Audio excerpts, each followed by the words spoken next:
Welcome back into the Electric Lounge. It's time to get into the bees. So, I've decided to do things a little differently for this letter. I've decided that doing all of the stuff the way I was doing it, with putting in the song samples and putting in, a picture of each album and all of that kind of stuff, if I keep doing that, it's going to take me till 2029 to finish this album collection. So I've decided to do it a little more straightforward and a little more streamlined, if you will. So I've already actually listened to this much of the Bees. So let's discuss what I've heard, and then I will leave it to you to go on and look up things that you want to hear and get more into. But I'll give you an idea of what I feel about it and what I'm listening to, so you know which albums I'm talking about. All right, without further ado, starting with the B-52s. I got this one, and I have this one. B-52s have never really been my thing. I think they're okay. The Love Shack song was so beat into your head, it just got on my nerves. I can't stand the song that she does with REM, that shiny, happy, goddamn people. Like, I hate that thing. But these albums, the first two albums are pretty fun. They're, new wave or whatever at the time. I do like Rock Lobster and stuff. I like the idea, the concept of what they did with the girl singing backup and him being all kind of weird. And the songs themselves, musically, they're solid, but it's not really something I would reach for. That said, I enjoyed these albums much more than I thought I would. This one is a little more unique than the first two albums. It was supposed to be their third, and they didn't release it right away because of the fact that there was problems with, David Byrne actually produced it, and there was problems with the producing the rights or whatever. But it's a little bit of a different album, and it's kind of got a groovier feel to it than just kind of straightforward new wave-ish. After that, I got into this. BBM. What is BBM? That would be Baker, Bruce, and More. So it sounds like kind of what you would assume it sounds like. It sounds like a Cream album, except instead of Eric Clapton, it's Gary Moore. So the songs with Jack Bruce, definitely they sound very Cream-esque. The songs with Gary Moore sound Gary Moore-esque, straight blues. But overall, they're all good players, and it's a decent album. I'm not sure they did more than one, but this album, it's a fun album in and of itself. After that, BT Express, Do It. Do it. Do it till you're satisfied, whatever it is. Do it. Great funk album, soul funk band. There's another track on here that actually sounds like it's Do It Till You're Satisfied Part 2. Totally different lyrics, totally different song, but it's the exact same style, like whatever they're saying. It's kind of funny. Then I got into this, Babe Ruth. Now, this is a band from the 70s. I believe they're an English band. They never really got a lot of play, and a lot of people don't know who they are, and that's a damn shame, because this is a great band. Guitarist Alan is a monster guitarist. The singer, Jeannie or Janae or Jenny, she's got multiple names. I think she goes by Janae again now. I'm not really positive, but she's an awesome singer. Sounds somewhere between like Janis Joplin and Ozzy Osbourne. Powerful vocals, kind of prog-ish, a little bit, but more straight like hard rock and or proto-metal. Really great songs, really great album. Powerful vocals, like I said, love her voice. This is their second album, this is their third album.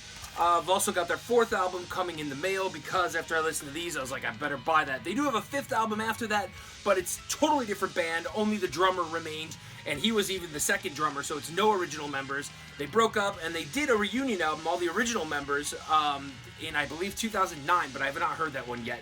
Not released on vinyl, so it wouldn't be in this collection anyways. After that, I got into this one, Baby Grand, which, fun cover, cheesy looking guys, and overall fairly cheesy album. It's kind of AOR. They would put it under kind of prog-ish, but prog in the sense of like Styx, not in the sense of, Genesis or Yes or something.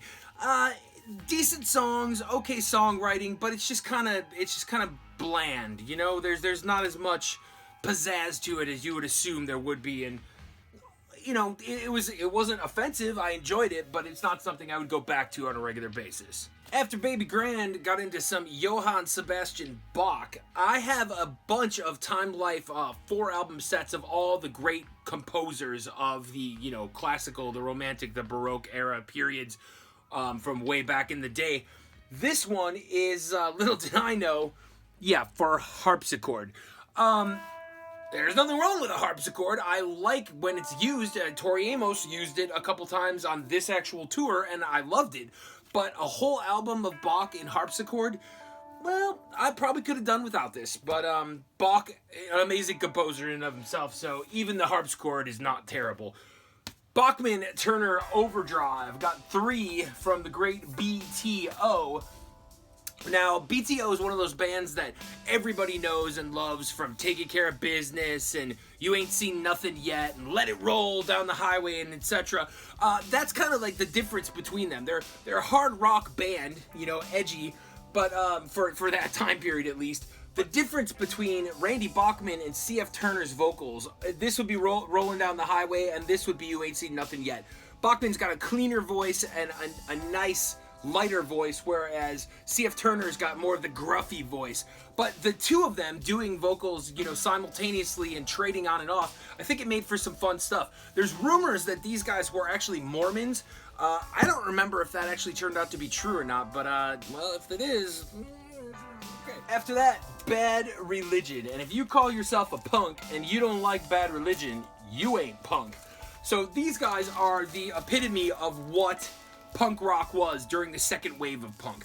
First wave of punk, of course, is stuff like the Ramones, the Sex Pistols, even Talking Heads or Television, Blondie, you know, and it was more rock-based, but it was more about the attitude, you know. By this point, getting into the second wave, where you've got Bad Religion, you've got Descendants, you've got Black Flag, you've got, you know, the Misfits.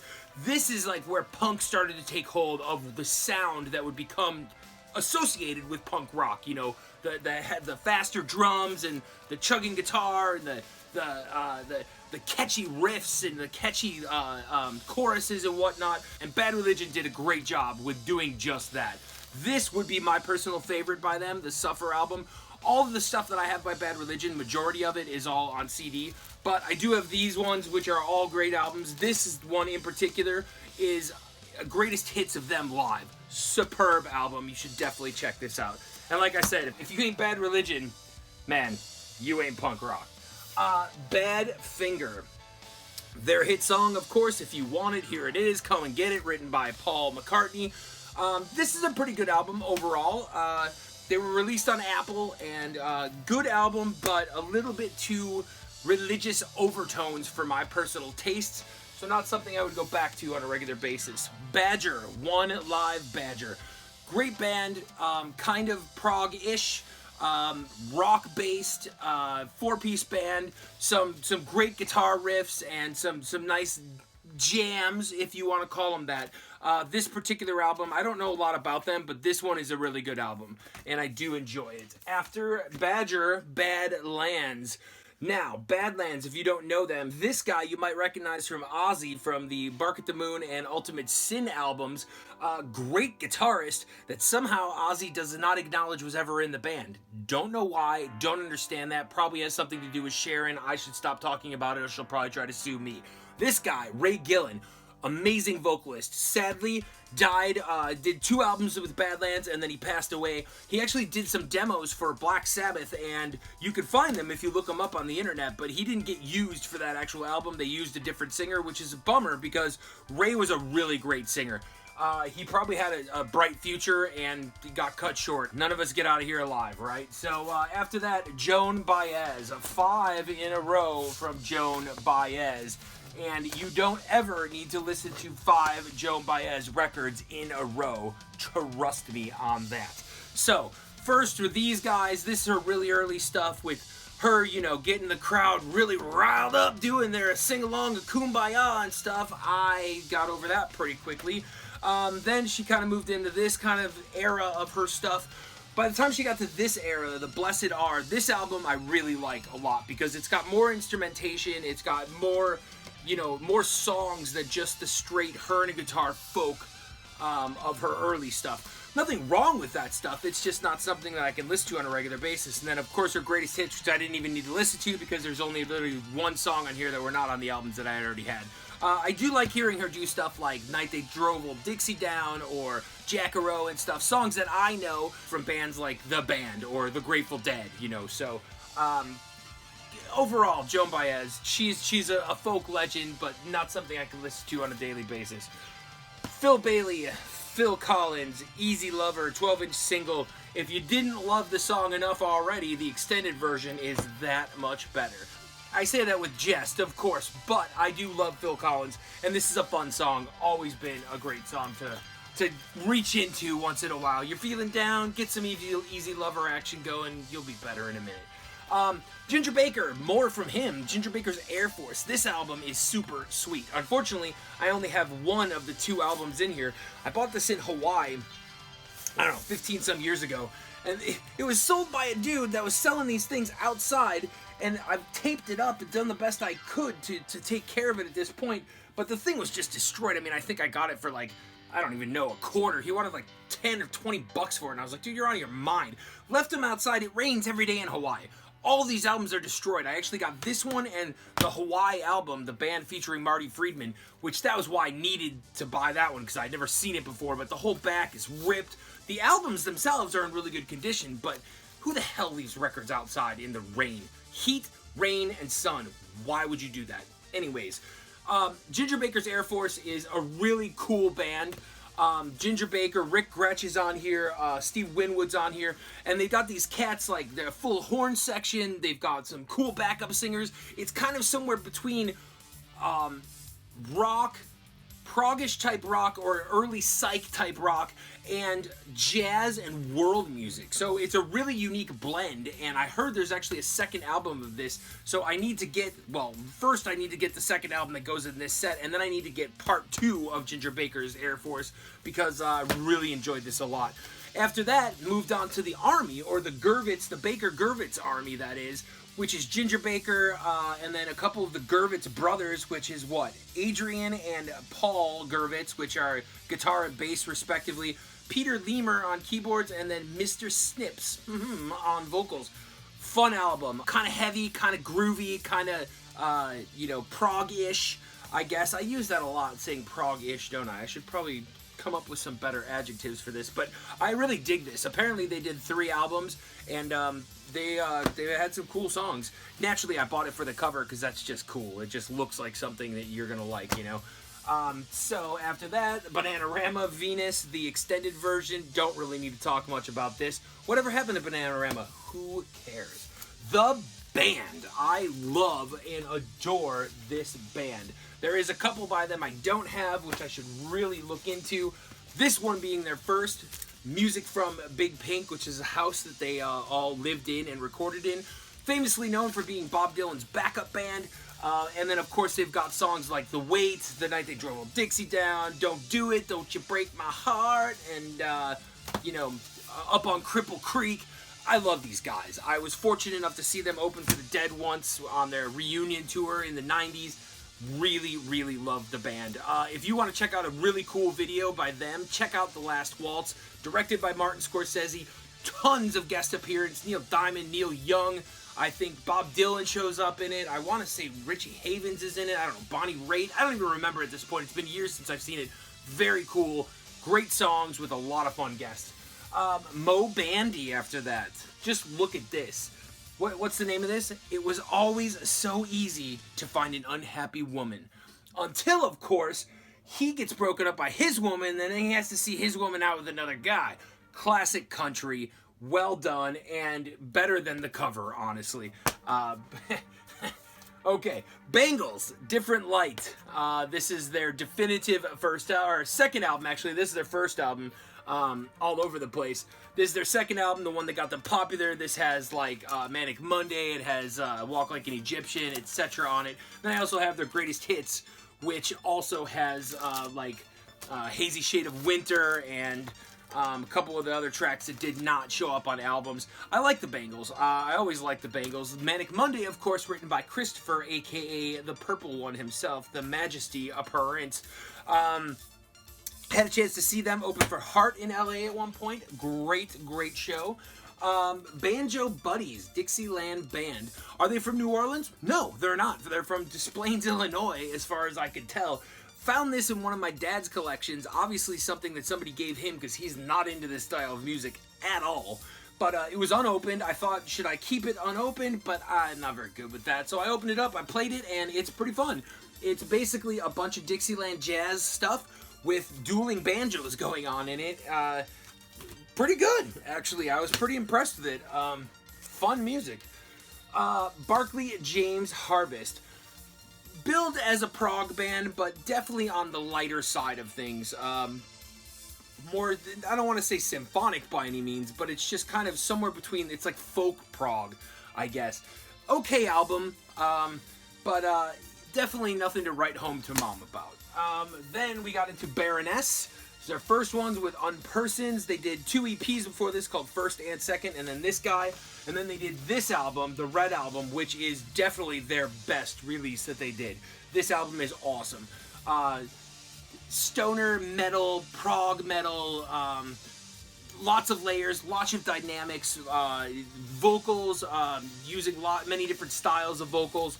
Really love this album. And the second one that they did after that, the Blue Album, also amazing album. Not quite as good as the Red, but equally great listen.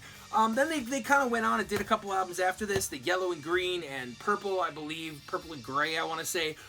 I don't get into them after that. I tried listening to the Green and Yellow album. I bought it. I listened to it. Half of it was really good. The other half was just too, I don't know, watered down, too popish even. It didn't do it for me. I'm not into the whole new metal scene, and I kind of feel they were kind of going in that direction. It didn't have the weight and the dynamics of their earlier stuff, and I just couldn't do it. Something I can always come back to, Mr. Syd Barrett. This is a re-release of his first 2 albums, Barrett and Madcap Laughs, and this is the Madcap Cries, which is a bunch of outtakes from those 2 sessions. I love Syd Barrett. He did lose his mind, and you can hear the decline of his mental state on these albums, which is kind of sad, but at the same time, you can still hear the genius behind it, and you can hear how he did, influence so many people, like from people like Alex Chilton or, even R.E.M. or singer-songwriters, Nick Drake or Jeff Buckley, all of these people, the simplicity of what he did with the beauty of his imagery, even though a lot of it made no sense at times. But he's a genius, especially early Pink Floyd. I mean, where there would never be a Pink Floyd if there was never a Syd Barrett. So thanks for that, I guess.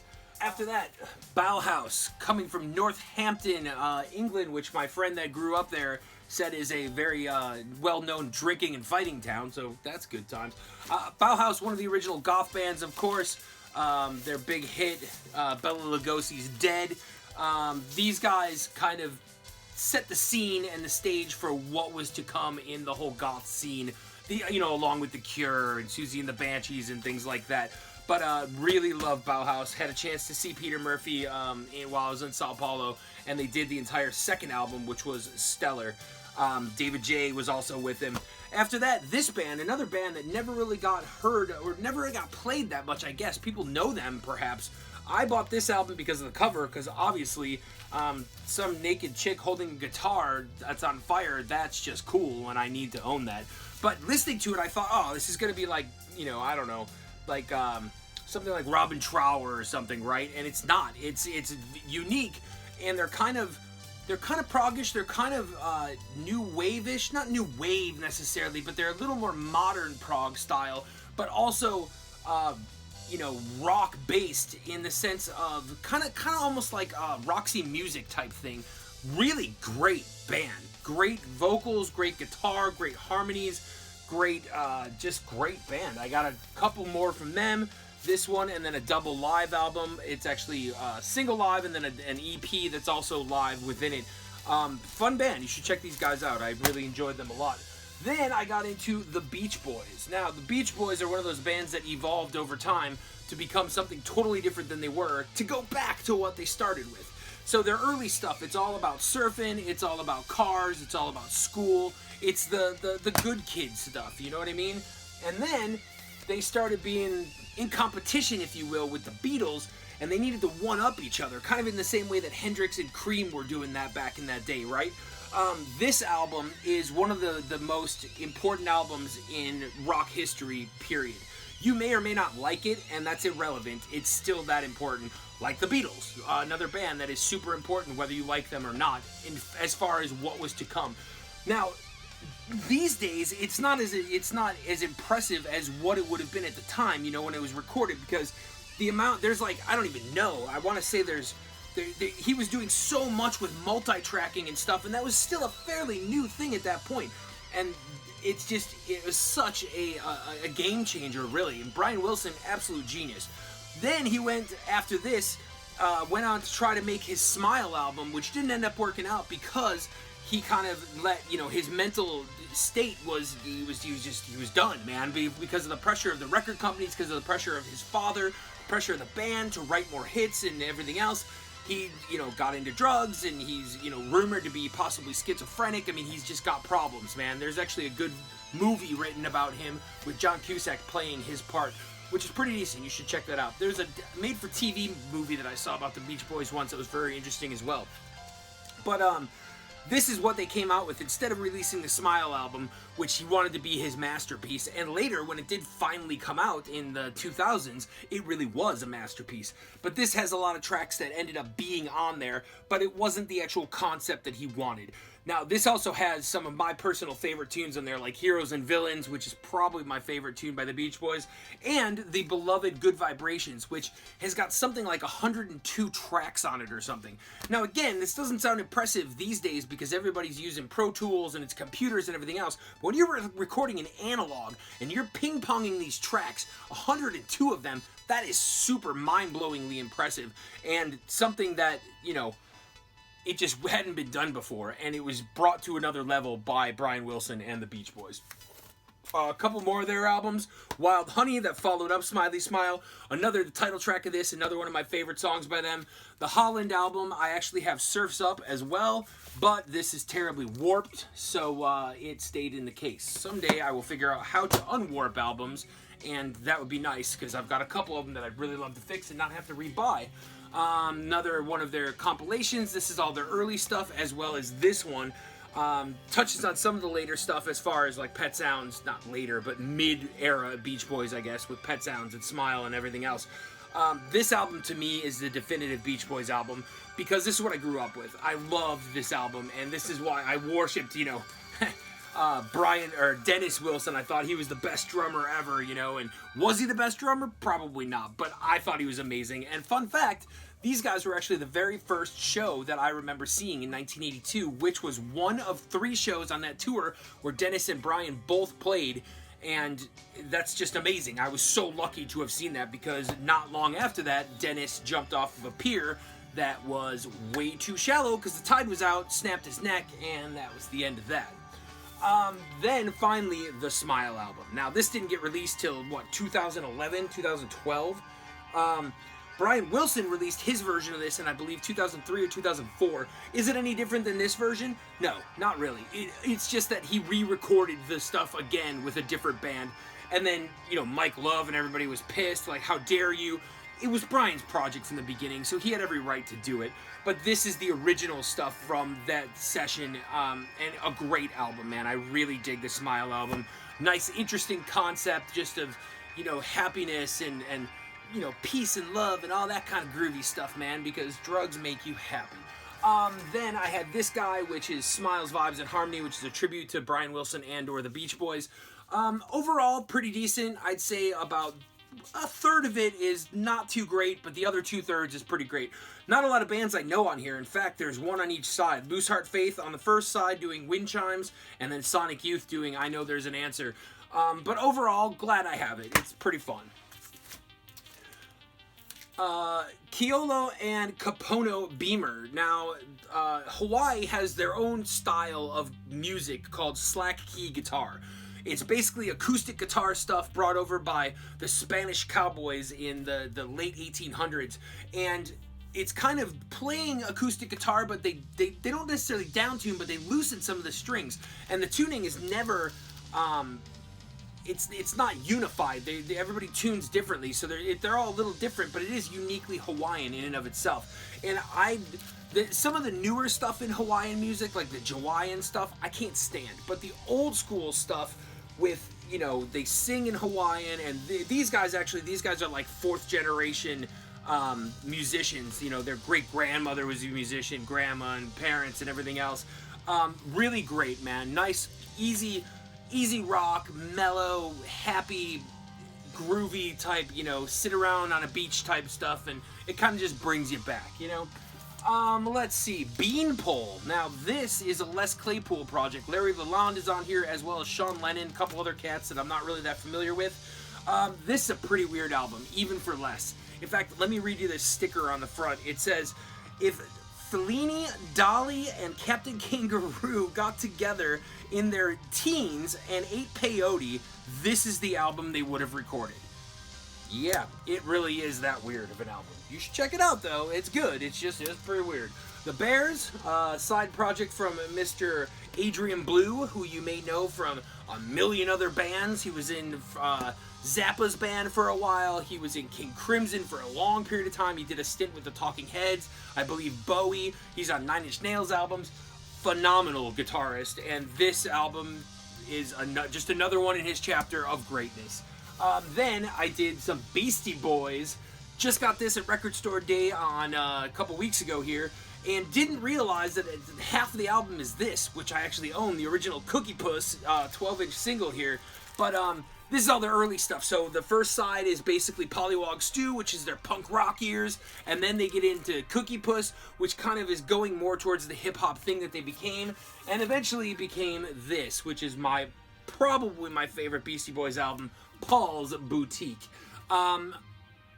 Obviously, License to Ill was their most important breakthrough-wise.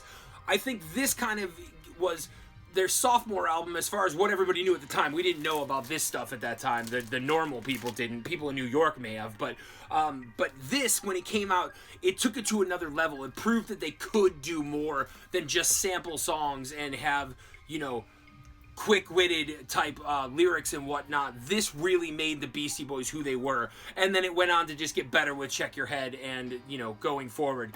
Had one chance to see them and had tickets in LA, and then MCA got sick and he had to cancel, and that was the end of that, which sucks. I'm so bummed that I never got to see them. One more that I've got from them that a friend gave me, it was unopened, could have kept it unopened, but like I said, I open all my albums, because if you're not going to have them to open them and play them, why are you having them? Doesn't make any sense to me. In Sounds from Way Out, this is a collection of all the songs that they've done throughout the later years of their stuff, of them playing just their instruments, so there's no vocals on here. Cool stuff, man. You actually kind of forget you're listening to the Beastie Boys album after a while, and you're like, man, this is just straight up groovy. Now, I'm getting into, yes, the Beatles, and I will stop here and start the next video with this, because this is going to be a long journey. So, thanks for watching. We'll be back soon. Subscribe, like, and peace, love. I'm out.